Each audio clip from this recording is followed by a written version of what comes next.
Welcome to Green Carpet Interviews. Let's get into the show.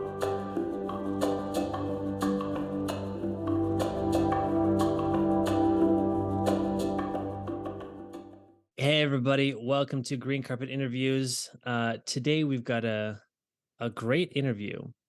We are interviewing Sandra Nomoto, who is the content doctor. By the way, my name is Deji, and I'm one of the hosts of the podcast. And I'm Akindele, and I'm the co-host, or whatever, one of the hosts. Yeah. Okay. So back to Sandra. Sandra is known as the content doctor. She is. We're gonna get into that. It's very interesting, very very fascinating. She has vegan marketing success stories. That's her book. Right, exactly. Vegan marketing success stories is her book. But it's the world's first vegan marketing book, and That's it also awesome. won a Vegan Choice Award. Nice. It is just doing the research that we've done so far. I'm looking forward to a lot of. I have a feeling this is going to be a very good interview, and it's going to be very packed with a lot of good nuggets in there. So yeah, looking forward to it. Same here. Okay. All right. Well, let's bring on Sandra. And hey, there she is. Hi, Deji. Hi, Kindle. Hello, are you, Sandra. Awesome. I'm Thanks well. for How are you? Great. Thank We're you. doing very well. Thanks for Thanks joining for us on being this. here. It's awesome. Yeah. It's my honor. Nice. Thanks. I appreciate the opportunity. Thank you. So for those of us or those of the audience members who haven't met you yet or don't know, you're not familiar with your content, just can you give us a little bit of a like insight on who you are? Sure. I'm Sandra Nomoto. I live in Vancouver, BC, Canada. I've been vegan for just over 5 years now. And so I would say my content is hopefully a healthy mix of tips around content marketing. That's what I do for businesses. I also help authors with a number of services to help them get their books out there. So that's the content you'll see on the business side. And then stories around like vegan books that I'm reading, and then other types of content that encourage people to go vegan, because of course that's a big part of who I am. And so that's what you'll see when you hop on to any of my accounts. Awesome. That's awesome. So can you explain to us what being a content doctor is? I love the branding around that. It's just like when I was looking at your website, I was like, that's really cool because you have like the diagnosis and you have all these different. Yeah, that was really cool. Thank you. Can you explain what that is? Yeah, the content doctor is my second business, which I started in 2020. And I actually initially didn't launch as the content doctor. I was using the vegan copywriter, which I think was a really good title at the time. But I got some feedback that made me change because although like I'm not afraid of the word vegan because it's a part of who I am. It's a good descriptor.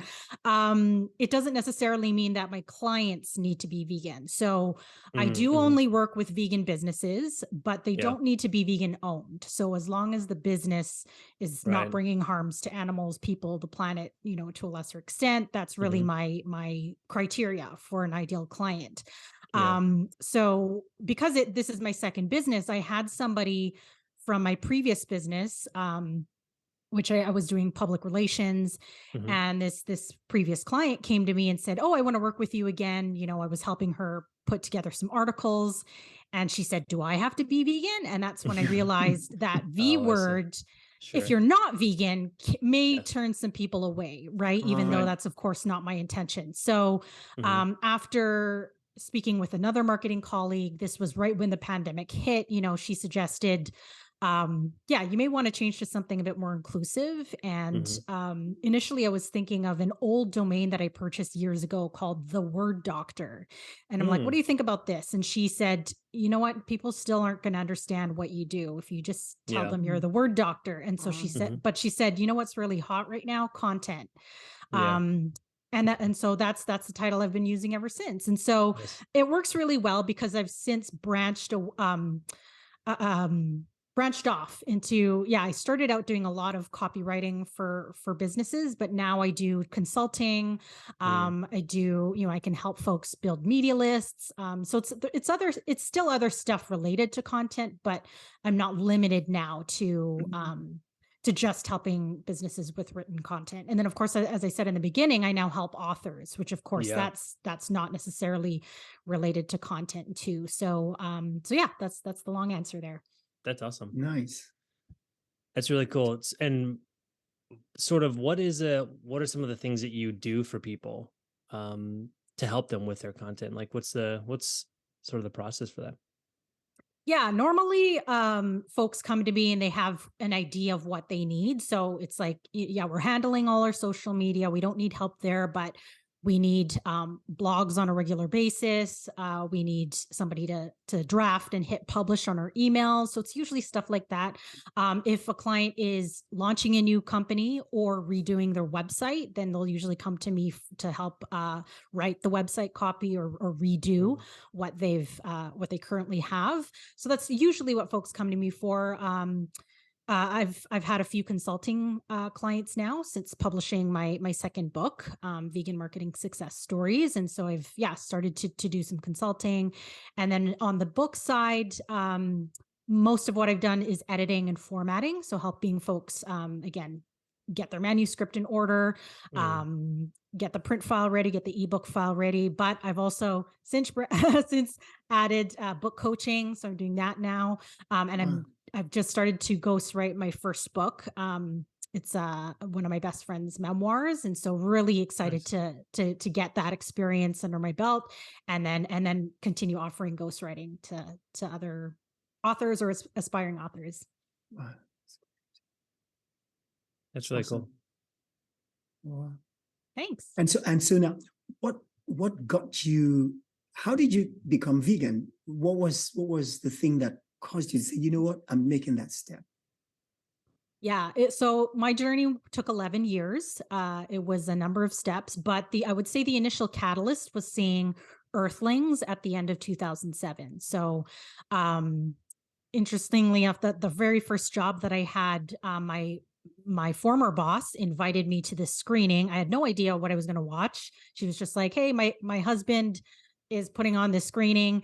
Come and check it out." And yeah, and I saw, because this screening was at the University of British Columbia, I saw these big athletes walk out of the theater within 10 minutes, and I was like, really? Like they're not going to stick around and and finish the movie? And I just decided, like, yeah, I'm going to see what this film has to say. And I remember at the very end there was a woman from the Vancouver Humane Society answering questions from the audience, and this one person asked, what is one thing we can all do to help these animals? And she said, stop eating meat.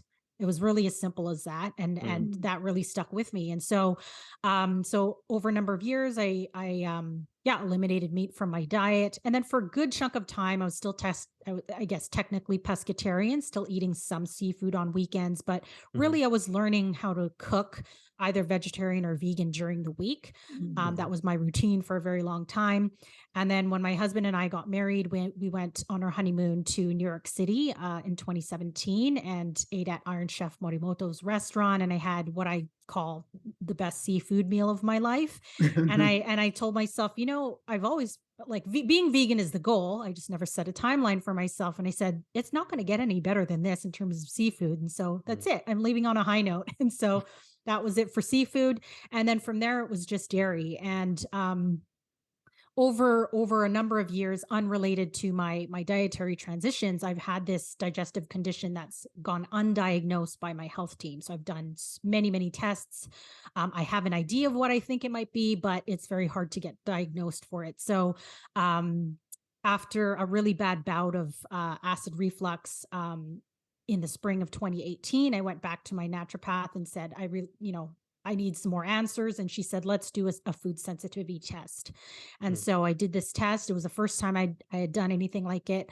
And I discovered I was sensitive to dairy, among other things. Mm. And I later learned, a few years later, most people of color are sensitive to dairy.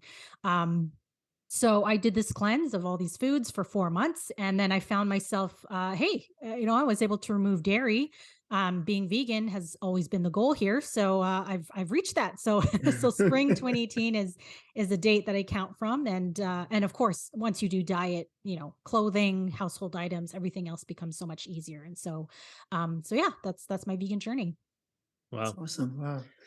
That's It's interesting. great. There's that sort of stair step. You had to kind of like Hmm. go, and I think that everyone's journey is a little bit different, right? And I Yeah. think sometimes it takes, I had like a specific and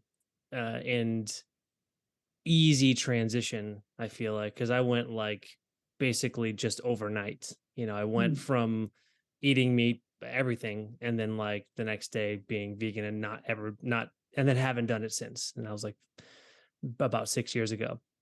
And so yeah, I just think it's really interesting the journeys that people kind of go on, and sort of the decisions that lead them to that, because it's all different, and and there's no right way to do it. I think the Yeah. the goal is just to actually get get to it, Yeah. and actually stop eating, or like stop consuming animal products. I think that's the goal. So however you do it, it's amazing. What do you Thank you. what do you what do you think? Going back into a little bit of a marketing. So what do you feel like some of the common misconceptions, or like the stereotypes that people have about veganism, and that you've seen so far, and like how do you sort of, I guess, address that within the marketing? Yeah, that's a great question. I think what you said in the beginning, like the perceptions of veganism and being able to change that, I think that's the key there, because once people understand that you can be vegan and get all the nutrients you need, I think that's the big thing. I think not knowing whether you can still be healthy on a vegan diet, I think that's a huge key, because if people then recognize, like, oh yeah, like there are folks who've been vegan for decades and they're fine and healthy and fit, um then there should be no problem with buying, you know, vegan meat alternatives, vegan animal alternatives, because I think if there's a hesitation that um yeah, like being vegan or eating vegan is not good for you, then the marketing on the business side is just you can't even have that discussion, right? And so I Mm, think it's a little hand in hand.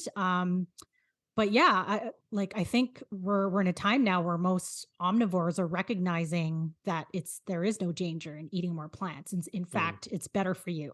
So I yeah, think the more education we get out there, and of course the links to help, like of course the animals, that's the whole definition of vegan, but once people realize there are no health barriers, and of course it's great for the planet, I think we'll have an easier time of yeah, just ushering people along that spectrum. yeah, Yeah, you had talked about the steps that it took you to actually fully then become vegan, and I wonder, when you look at into a lot of how people go vegan, um, what do you do? How do you handle, or what level of compassion, or how do you deal with people who are not there yet at their different stages, and how do you bring them along that journey? Yeah, I don't know if I'm intentionally bringing people along. I mean, I heard there. I have an acquaintance who said, because I explained my health journey to her, and how dairy was the last thing, and she said, she told me a few years ago that she's almost vegan just because of my story, except for some bee products that she still consumes, and she said a best friend has come along with her. That's great news. Some of my friends are are doing the same. Like they've eliminated seafood or Mm, most animal products, like except for seafood. Like they're all doing kind of their own thing. And mm, in terms of my personal influence, like I just think that's so cool. Like and I yeah, and I'm the kind of person that I would never pressure anyone to first of mm, all go vegan, because I think the reasons why you do it are more powerful than just like, oh yeah, go vegan. Like yeah, we know anybody can do it, but if you don't have that ethos behind it about why mhm, you're doing it, then you're going to have folks like these celebrities who go on and then they drop off and then they have a huge following who are now like, well, should I do it too? Like, you know? So I think, yeah, don't underestimate your personal influence. And then in terms of like content, that's why I share a lot of content that I find online. Because you just never know like what it might be. It was Earthlings for me, but it's another right. piece of content for somebody else. And actually just a few weeks ago I put up a blog that was based on data from 3 surveys that were done between 2018 and 2021. So Mm, one study from an organization called VOMAD, and 2 studies by Faunalytics that were done in 2021, and they analyzed all these different ways that influence people to start eating plant-based. mm, And so I sort of out of this data I made my own ranking, and I have 5 different ways, top recommended ways. So that includes documentaries, social media, just your personal circle of influence, um, classroom talks, lectures, events, and then online or newspaper articles. Those are the mm, top ways that get people to actually move. And then there are of course mm. other ways that are not as successful in terms of what these studies have shown. And so I encourage people to hop on my blog and check that out, because if you're vegan and you want to know what are the most popular ways that you can usher people along, hopefully that blog will be enlightening for you. that's awesome. Yeah, I actually read that blog. It was good actually. I thought it was cool. Thank you. Um, uh, yeah, there's what you said about like you know we're in a media driven world, right? I think everything around us, all the content that's around us is influencing us in various ways, whether we know it or not. And I think Yeah. like when you said that a celebrity would be trying it out for a little bit but doesn't have the right support system behind Right. them to Mm, make it interesting. I think people are like, well, I don't know what to do with tofu. It's like stuff is bland and boring, and but you're not doing it. You're not doing it right. So then when they fall off, it's like you're leaving a bunch of people who may have like actually started the journey because of you, but then like now they have a bad taste in their mouth, of the whole experience because the person that they mm, followed is like, they're the next week later, you see him like eating at, a burger or something, at some place, and you're like, wait, what? So I think that media is like a very powerful tool, and it doesn't surprise me that like documentaries or like these types of this type of media, this type of content is like influencing people the most. Yeah. It's so interesting. Yeah. Yeah, and I come from a film studies background, and so I'm just a huge fan of documentaries as it is. And so, Yeah. of course, after seeing Earthlings, and then the ones that, yeah, that I've kind of like I always mention over and over again in my toolbox, or What the Health, or you can look at an older movie, Forks Over Knives, and then Cowspiracy, with relation to the planet. And then of course there's many others, but yeah, those are the 3 that I always say, because they communicated to me the importance of animal welfare, health, and the planet, and those are the top 3 reasons most people go vegan. And so yeah, so those are all up on my resource page on my website as well. Yeah. What the Health is one of the ones that I saw. yeah. Like it actually the director came to a screening like shortly before we opened the restaurant, and that was like one of the reasons that kind of got me to decide that I wanted to be vegan as well. So It's very interesting. Awesome. So I have a question. You said, well, you mentioned that you're a self-development and spiritual junkie. Can you share any practices or resources that have been like pretty helpful for you in like your personal growth journey? Yeah, that's an interesting journey too. So I grew up Catholic. That was my religious background. As a Filipino, we're big on Yeah, Catholicism or yeah, some form of Christianity. yeah. I kind of fell away from the religion in my, I guess, yeah, my early 20s, but still really retain that belief in, the divine, God, if you want to call it, the divine creative force. That's more of how I relate to it now. Mhm. Mm, Um, yeah, so sort of around the time in my previous business, I was rebranding to Conscious PR. That's the second name that I gave my previous business, mm, because I wanted to work with more socially and environmentally responsible businesses. So sort of around that time, I started consuming a lot of books, going to a lot of motivational speaker events. I did end up taking a program that was, it had some helpful tenets, but many years later was found to be a cult, and the head of that is actually serving prison time now, and so I've had to, Wow. luckily I was not too deep in it. I only took mhm, like about, let's say, maybe 2 years worth of curriculum. mhm, um and then after that, I learned TM. So I've been, even though I now know that TM also has some culty practices when you when you go deep into it. yeah. Yeah, I do attribute my daily meditation practice to learning that technique, if you will. And so I've Mhm, sort of layered on a lot of things, but yeah, daily meditation is my non-negotiable. mm, I journal at night. And as part of my meditation, my morning meditation practice, I do a little bit of breath work, affirmations, prayers.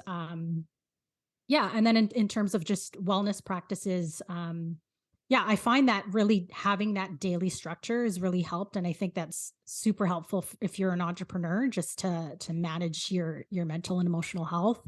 But yeah, like there's therapists, when you really need that help.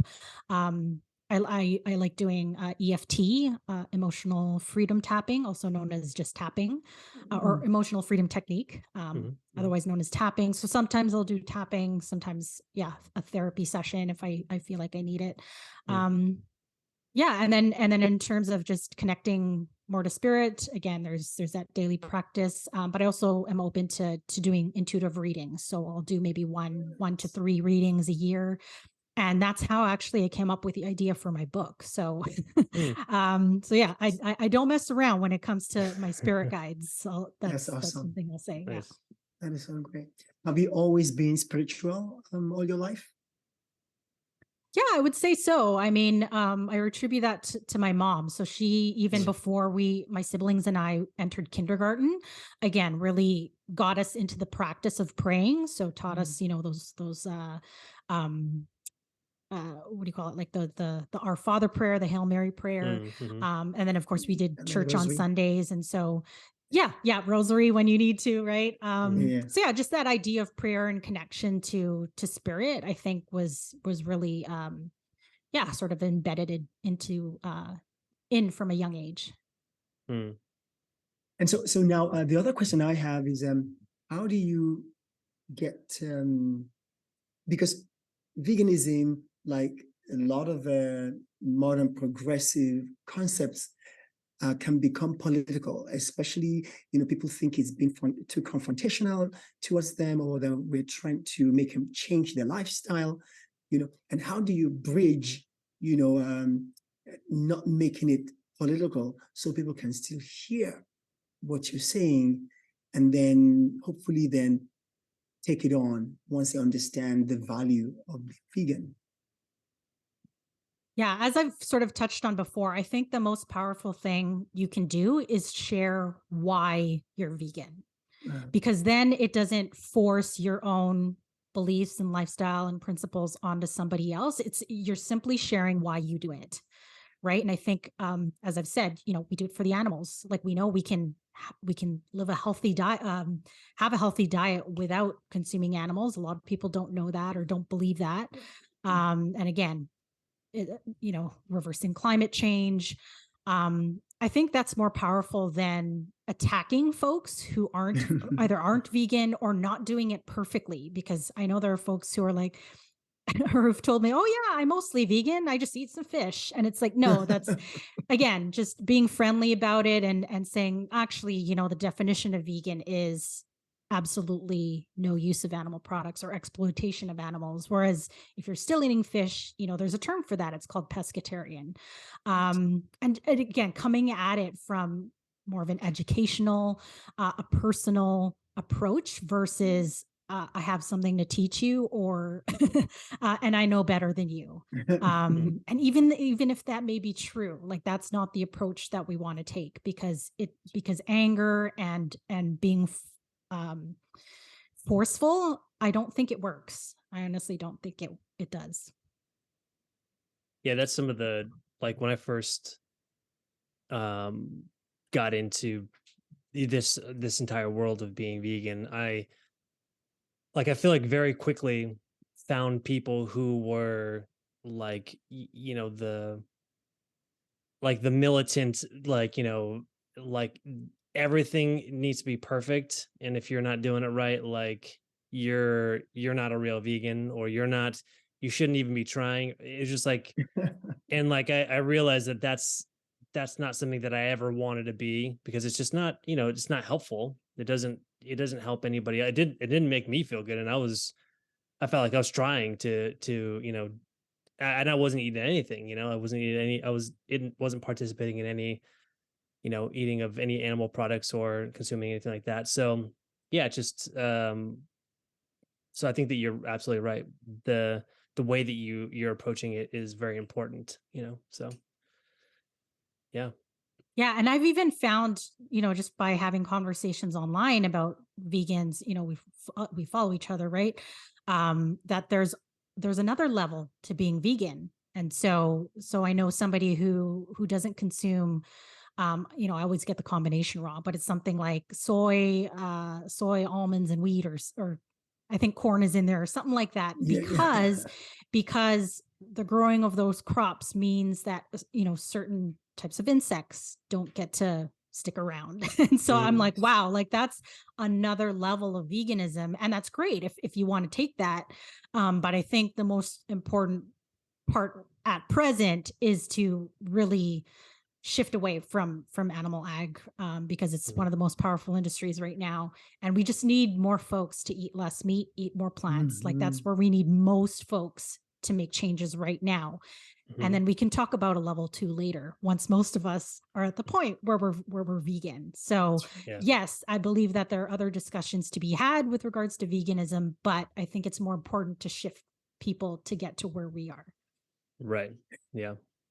It is interesting. It's very true. I think being vegan is very nuanced, and and it's from person to person. Like all the different things that we can do to completely make make us purely vegan.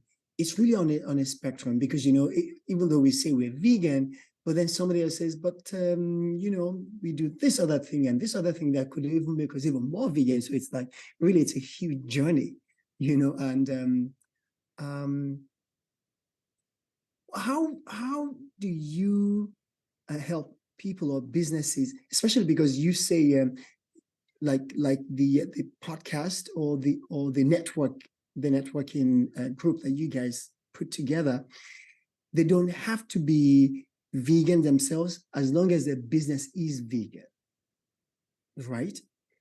Now, in that case, is there any movement that you expect from those who are in that network to become more vegan? Should they be moving, or are they okay not to be vegan at all?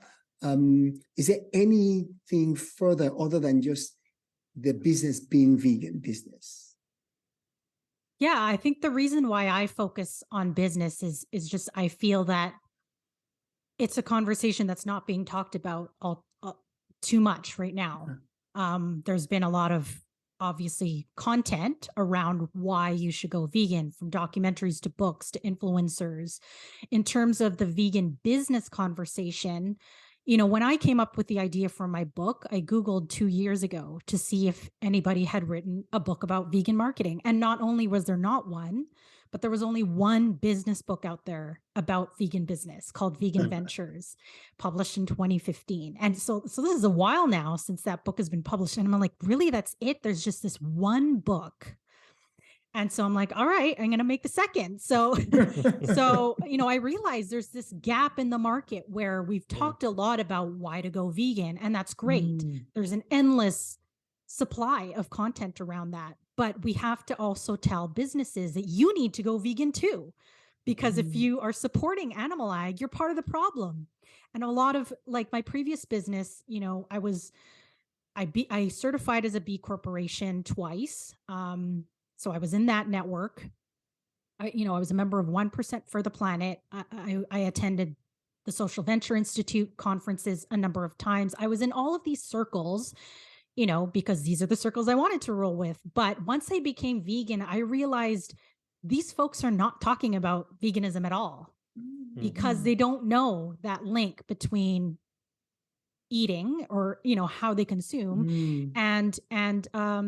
and climate change, and these topics that, and social injustice and poverty, these topics that we all want to solve, but it's not being part of the business conversation. And so that's why my activism now is in the business world.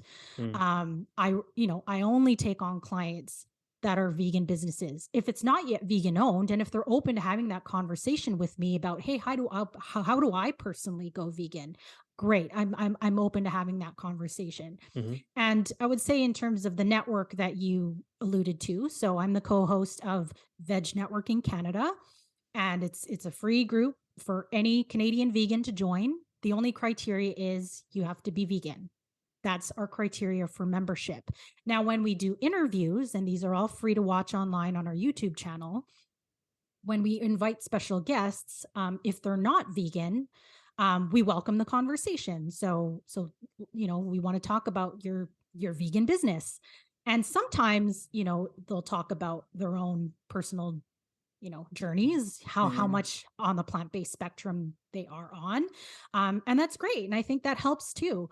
But yeah, if you want to join our network and you're not vegan, sorry, because that's our criteria. And I think Totally. having that flexibility and that inclusivity of, we'll still bring you on as a guest to Mm. showcase your business, even though you yourself are not vegan. You just can't join us from week to week. And so, I think having that, again, just having some sort of inclusivity, and being open to having different conversations, knowing that most of the world is not vegan, I think that's really important. That's awesome. Thank you for that. What do you feel like some of the biggest challenges uh like businesses that are vegan face when it comes to their marketing their products and services? Yeah, I think it depends on the type of business. So if Mhm. you're in food, fashion, like in an industry that where consuming the animal is the norm. So let's say food's a huge one. You're going to have to educate your audience a little bit on why you should try your product versus the animal version that's already out there. And so that's what I found, from the contributors to my book who are in that boat. Naturally, like, there's some sort of education or activism, like it's got to be a part of their message. Otherwise, they're just not going to attract, they're only going to attract folks who eat plant-based. And that's not what we want. Your business should cater to everyone who can possibly consume your product or service. And then the other thing is, people always ask me, like, what's the difference between marketing a vegan business and a conventional one? Nothing. Sorry. Sorry. There's no magic secret that's going to make a vegan business succeed. The key is find out what makes you different, and what makes you stand out. And that's the key to your marketing. Because if you can get, as we've said, a good boat of consumers consuming your product, then hopefully, if you say, let's say, it's a vegan owned company and that's important to you, or every now and then you drop why why it's important to go more plant-based, then people will maybe listen to you. But you've got to get that, you've got to have good marketing first to have a good audience base to market to. Yeah, that's really interesting. I mean, it makes sense that, that marketing is just, it's important no matter what, whether it's vegan or not, it's going to be important. Have you found that vegan companies tend to do it like, because you've not really like it's a requirement for your companies that you're working, or the clients that you're working with, to be vegan. So um I was going to ask if you had like any knowledge about, like, whether it was easier, or whether they felt like it was easier or harder being Mm. vegan versus being non-vegan, or do you feel like it's the same across the board? Is that a Like, do coherent you mean question? vegan owned or the nature of the business being vegan or not? In terms of marketing, do you like, yeah, the being the nature of the business being vegan, was it whether it's easier or not? Does that make sense? Yeah, I honestly Okay, think it's irrelevant. got it. Because Okay. yeah, and in the very last section of the last chapter of my book is about I feature a few businesses that Hmm. did not start out being vegan, but Yeah. then made the switch. So the Body Shop, Cho, which is a chocolate company in the US. There's a few others that I mentioned, and they have chosen to move to become vegan because Mm. for whatever reason they realize that it's a good move for us to make, and then they've marketed that. I think that's super Hmm. super important because you've got this existing audience base, and then you've decided you're gonna make the shift, and you obviously are doing that for some reason, right? And so it's important to educate your audience and say, this is why we're making the switch. The Body Shop has done that very strategically. I think it's very it's open on their website. Like I have a link, in my book, and I think they're doing it exactly the way that I would suggest. Like they even Hmm. went so far as to be vegan trademarked. So this is all going to happen Mm. by the end of 2023. It's not Wow. fully done yet, but that's the commitment that they've made. And so I'm not saying everybody has to go and do the vegan trademark as well, but that's the step that they've taken because they want to show like we're serious about this because the Body Shop is quite a big company. So yeah, so that's an example that I share in my book of how you can do it so that you don't lose customers because being vegan should be the good way to go, the good way most businesses should go, and Yeah. not something to be afraid of. Hmm. Right. Right. It is Wow. interesting too, as there seems to be, I mean, at the beginning of a movement like this, for about a decade or maybe a decade and a half, there was real intense move to really try and get more people to convert. But there seems to be a little bit of a balance to say, we have to bring more people along the journey. And what do you think is the best way, um, for businesses that are struggling to make that trend? What is the best way to transition into being vegan, and how long does it make sense for them to take to get there? Yeah, I'm not an expert in this topic by any means, but I actually did some research at the end of 2022 because I wanted to support Veganuary. And again, like I said, Ah. not many people are talking about the shift to vegan business. Everybody's talking about, oh, try going vegan for the month of January. And so I created like a news release that I sent out to business media um about and I called it level 1 and level 2 activities. So level Mm. 1 are things like if you have a cafeteria, make it a plant-based cafeteria so that if an employee has to eat lunch, they're going to eat a plant-based lunch. There's no there's no other option. Or things like parties, office parties, catering, do it plant-based. If you're going to do a team building activity, go to an animal sanctuary instead of a zoo or an aquarium or some sort of Mm, animal racing venue. There are certain like little steps that you can take like that to support of vegan business. And then things I call level 2, that's when you're really converting your supply chain. And that something mm, like that could take years, depending on how many products you have and how much, what you need, the people you need, the formulations you need to truly make that vegan. And so I think it's going to vary for every business. But yeah, so that's kind of like the list that I came up with. And then I also came up with a list of either consultants or companies that can help folks make that transition, because of course on the supply chain side it's going to be more difficult.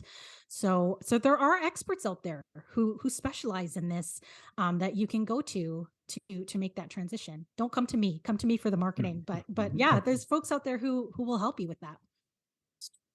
I thank think you. it's really interesting that and I think it's so true that individuals making that journey over to being plant-based or being vegan is is good, but I think that when businesses start to do it, it like the businesses reach way more people than an individual will be able to.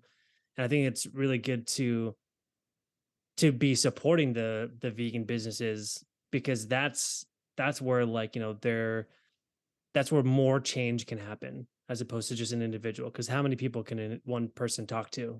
They're running down the street saying I'm vegan. Then so yeah, just like I think it's really really good, and I think it's important what you're doing to help businesses market their the things that they're trying to do, because that is a level of change that's going to be important for growing this, I think. Thank you. Yeah, and as I mentioned before, we each have our little circle of influence, Hmm. from loved ones, and all you have to do is share why you're vegan. Now, if you want to go a step further, let's say, you're pretty active on social media, talk about who you buy from, right? Like Mm, we all need, you know, let's say personal products, household products, tell people I'm buying from this company because they're mm, vegan and they're eco-friendly. And the more you do that, the more people, yeah, again, become aware of the better options that are out there versus the ones who aren't vegan. Yeah, and same with your workplace. Like, yeah, come December, start telling your boss, like, hey, let's have a veganuary challenge. And if you're already vegan, you can step outside of it, or say, I'm here for any coworkers who want tips and recipes and places to eat. Like, there's so many other ways that you can be a part of the change, and not just think like, oh, I only have my family and friends. Like, mm. there's so many other ways that you can have a personal impact and involve businesses in that conversation as well. Mm. Yeah, that's pretty good. I because you said you're Filipina, and of course I'm from Nigeria, West Africa, and DG by extension. And our restaurant actually has a West African influence. And I know there's often a little bit of a tension when a Nigerian or West African comes in. Go, yeah, I think I'll take that. And I go, but it's vegan. And they're like, how do you do that? So, so for you as a Filipina, do you find it easy to be able to convince other Filipinos to go vegan, or which group tends to be easier, and what do you do to accommodate all the differences and how to move them along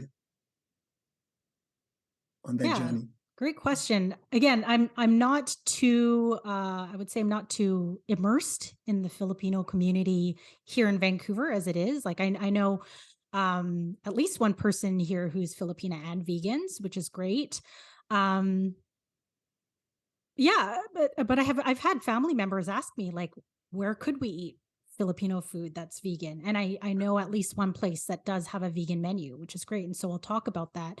And actually, a number of years ago, I found out that I've got an extended family member. So my mom's cousin, her grandfather, or I wish I always get this. I always get this mixed up. I can't remember if it's her father or grandfather, but I've got a family member who invented a plant-based meat alternative company in the Philippines, and it's still Mm, running today by yeah, my uncle, technically my wow. uncle, my aunt's brother. And so I think that's super cool. Like I didn't know we had this tie to such a cool company. And this is decades. He invented this decades ago, and won an award from the president for it.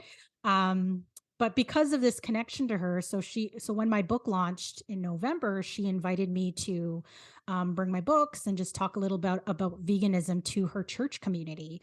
So yeah, so anytime I'm asked, yeah, just to talk about whether it's my book or just being vegan, I always say yes. And it happens to be a Filipino community in this case, Mm. but yeah, I've been invited to a local business meetup, mostly non-vegans to talk about it, and which is great because again, we don't have enough conversations about businesses going vegan. And so yeah, whenever folks want to have the conversation, I'm open to it. That's Awesome. great. Love that. So I have a question. Do you have any like, so let's say, a person or a group of people are starting a business, it's vegan, um, but they don't know where to go in terms of like, or what to do in terms of marketing. Do you have any like first step things you should do when you're thinking about your marketing plan Mhm. or? Yeah. So I always refer to the four basics. That's what I call them. So website is number one. Like I see Mm. small businesses all the time just having an Instagram account, like order through us through Instagram. And I'm like, no, no, no, no, no, no, no. Because you never want to have your business run on somebody else's platform. So if the meta Mm. ever goes down, it's been known to go down for a day. That's your business. You never want to rely on another platform. So definitely have a website, with your company name as much as possible. Secure that.com right now. Um, and then on that website, have a blog. I know that's not very exciting. People are always like, well, what am I going to talk about? Well, there's a ton of things I can tell you to talk about. Whether it's new product or service announcements, you could put news releases up on there. If you ever do an interview, like I'm doing right now, transcribe that. You could turn that into a blog post. So there's millions of ideas, and that's not just so people can read up about you. That's actually good for search engine optimization. Like that's how Google finds your business, the more content you have on your website. So that's number two. Number three is email. Have an email list. Have a clever way to get people to sign up to your email list, and then share really good content that maybe they can't get by just following you on social media. So Mm. again, that's because you never know what happens to social media, or let's say your website is under construction. You need a way to reach people. So that's what an email list is for. And then of course social media. So you don't have to be using all accounts, but I would say reserve your company name on all of the platforms you can, so that nobody else with the same name takes it. And then if you're wondering, yeah, where to start, I would say LinkedIn for business Mm. connections and conversations, and then either one of the other visual platforms. So Instagram, TikTok, YouTube, pick one or two of those. And and the reason I say visual is because people really want to see what you're up to. They need to see your product or service in action. For somebody like me, there's tons of copywriters, but people want to see my face. They want to hear my voice before they choose to hire me. And so Mm. that's why a visual platform is important as well. So that's what I call my four basics. And then you want to layer on more on top of that. You have more of a budget, you have more time, you can get all of the other tactics in my book, and I talk about them all there. So there you go. Awesome. That's really good. Um, so I know we're getting closer to the end. Um, I just have a couple of questions. So I guess what do you see the biggest challenges facing the world in the next few decades? Um, and how can we all like start to help with this? I'm not going to even answer the next few decades because Okay. you just can't, I can't even plan like 5 years in advance. Like you just never know what's happening. So Mhm. let's just say in the next decade, I think this conversation we're having, the importance of moving toward a plant-based lifestyle, it's going to continue to happen because people still don't know the impact animal agriculture has on our planet. And if we want and we need to reverse climate change, that is going to be part of the conversation. So I think the conversation we've started with today, that's going to continue to happen in the next decade, especially when animal ag continues to fight back with dollars. Like we're starting to see more got milk ads, like it's going to happen. They're going to fight back with money, and we need to be more educated and more persuasive in how to get people to move further along. um I think AI is a huge thing that's just coming right now. And how do we use that as vegans? Well, there's an AI app that was created by a vegan digital marketing agency owner. It's called VG3, so VEG3.ai, I believe. If that's not right, you can Google it. You'll find it.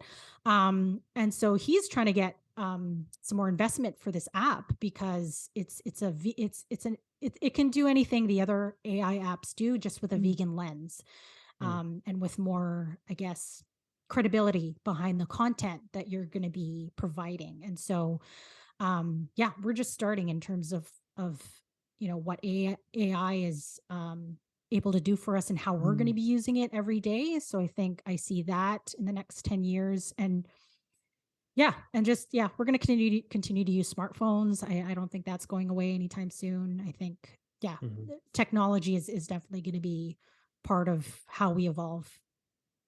Yeah, I agree 100%. I mean, I think uh I'm like a sci-fi. I love the future, and um and I too like have a background in film. I've been doing film for like about since 2011, and I think it's the AI, like AI right now is just like, I mean, it's only going to get, it's like a hockey stick curve that's going to happen with AI, and it's just going to get Yeah. crazier and crazier, more out of control. And but the capabilities are going to just get more robust, and I think uh having apps like what you're talking about, I've never heard of this before. Like AI with like a vegan lens is very interesting, and there's so many things that, I mean, there's so many applications that we can use to make our journeys easier, so in the same conversation as AI and um and like chat GPT and all that kind of stuff, like, do you feel like that's going to, how are you maybe planning to either use AI, or how that's what's your take on AI in terms of like copywriting and the things that you're doing now? Yeah, so I haven't been able to play around with any of the AI apps. I did hear about ChatGPT before VG3. And Mhm. so, but of course, being vegan, I want to support the vegan version. I just haven't had any, clients that have needed that amount of content written from scratch for them yet. I'm Oh, really yeah. itching to test it, Yeah. because I actually really love editing more than Mm. more than I enjoy writing from scratch. Because it Mm, takes a mhm. lot more mental work to write from scratch. Whereas I Yeah. love, this is why I'm hoping to be a ghostwriter, is because you take what somebody says, you're almost taking a first draft and just cleaning it up. And that's Mm, how I mhm. view the content use of AI. It'll spit Mm, out maybe a pretty good version, but yeah. you as a human still need to go and verify that the information is correct, and maybe tweak a little bit, right? Yeah. So that's been my concern about the content use of AI. But I just had a conversation like 2 weeks ago about somebody who's been using he's using ChatGPT 4 now, version 4, and he says it will pull up the references to whatever it's pulling from if you want that. And so again, Yeah. that could be a way that you can do your own you can do your own copy instead of hiring somebody like me. But I think, yeah, as you said, we're very early Mhm. in our use of this. But yeah, I don't doubt it's going to be a huge part of our work and lives in the future. Yeah. I honestly think that I mean, I feel like a lot of times there is like the idea that AI is going to take everyone's jobs and all that kind of stuff. But I think really it's a tool. And I think that like what you just said is very interesting because I think it's very true. Like, you can have Chat GPT or whatever the next one is going to be that's really great. You can have that start that, and then you can tweak it and make it your own and make it sound the way that you need it to sound because they don't always have all the context. That's like the part that's hard for these things is they just don't have context. And so, anyways, I Yeah, think it's pretty interesting, and I think it'd be a great tool, for a lot of people. So I'm always like for thinking, sure. nobody should be afraid of this. Anyways, so we are coming to the end of the of the chat. And so we always ask these questions. So what advice would you give to anybody sort of starting out with their business? I think you kind of did this one a little bit too with their marketing. Yeah. But okay, so how about this? We'll go a little bit different with this. So how about this? Anybody who has a business already who wants to go vegan with their business, how would you sort of inform that for them?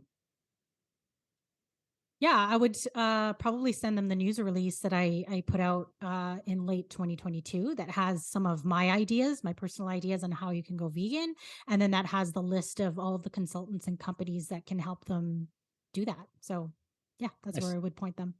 Perfect. What are you working on at the moment? A couple of things. So yeah, as I think I mentioned earlier, I'm ghostwriting one of my best friend's memoirs. I think Mhm. we're definitely past halfway, maybe at the 2/3 mark now. And that's been really fun. I just started writing a few articles for Plant Based World Pulse, which is Mm. Pulse is the platform that the folks at Plant Based World Expo. So you're probably familiar with the Europe Expo, maybe the Mm. US Expo. Mhm. They just started a platform that I started writing for. And so, yeah, Nice. hope to Mm. continue that relationship. Um, yeah, and then I just started writing some website copy for a restaurant. Unfortunately, it's not completely plant based, but Mhm. it's a client of Vegan Hospitalities, Mm. Mhm. they have an amazing story that's in my book, and their whole ethos is, yeah, trying to get more businesses. Again, they're one of the folks on the list, um, especially in the hospitality sector, so restaurants. Hotels, that sort of thing. They work with Mm. folks who want to make their businesses vegan. So yeah, just started working with them on some website copy. That's awesome. Awesome. Great. Wow. Well, thank you so much for coming on the show and just dropping all the knowledge on everybody. You're so Um, welcome. I really enjoyed this conversation with you, DG and Akindale. Thank you so much. awesome. Thank you so This is so much. great. And by the way, I really like your name. Is that completely Filipino name, No, or is it? my Nomoto is my married name, and my Ah, husband's Oh, okay. Japanese. gotcha. Okay, Okay. Yeah. I was because So I was that's wondering. It's yeah, it sounds different. Yeah, Yeah. that's awesome.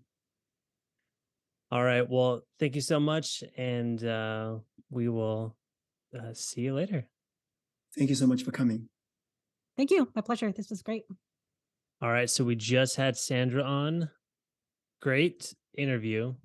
Really good. A lot of good stuff in there. I mean, I feel like she's really helping to pave the way in in really the most one of the more influential parts of our society, which is business owners and supporting only vegan business owners is important, I think, uh, because if they have the support, if they're still going and still alive after, 5, 6, 7, 8, 10, 15, like these are the people that are going to have the most impact on our society because they're hiring certain people, for veg, like we get a lot of people who want to work for us because we're vegan and Right. because they don't eat meat. And they're like, you know what, like this is like the best, I feel like the best option in this area because of,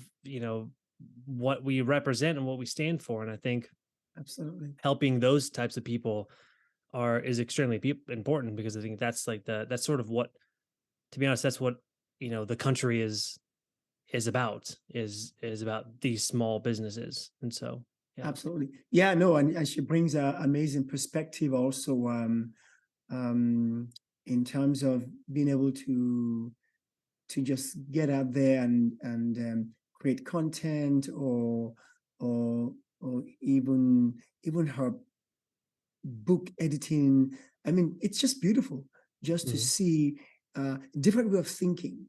Like we said in a previous conversation that we had, like I never even thought about the fact that you could have this global community, you mhm, know, uh, of vegan businesses and vegan people, creating more space for more people to be able to come into, and mhm, um, and this may also create that space for people for who actually have been thinking about uh, going vegan, and when there's more positive space to actually do this, mhm. people are more likely, to then go vegan because they can see the positivity in the Mm, mhm. community that we are creating. And I think this is important. So yeah, Yeah. I'm really, really pleased and I'm very grateful to have her join us today. Yeah. And I'm hoping that the audience really enjoyed that interview.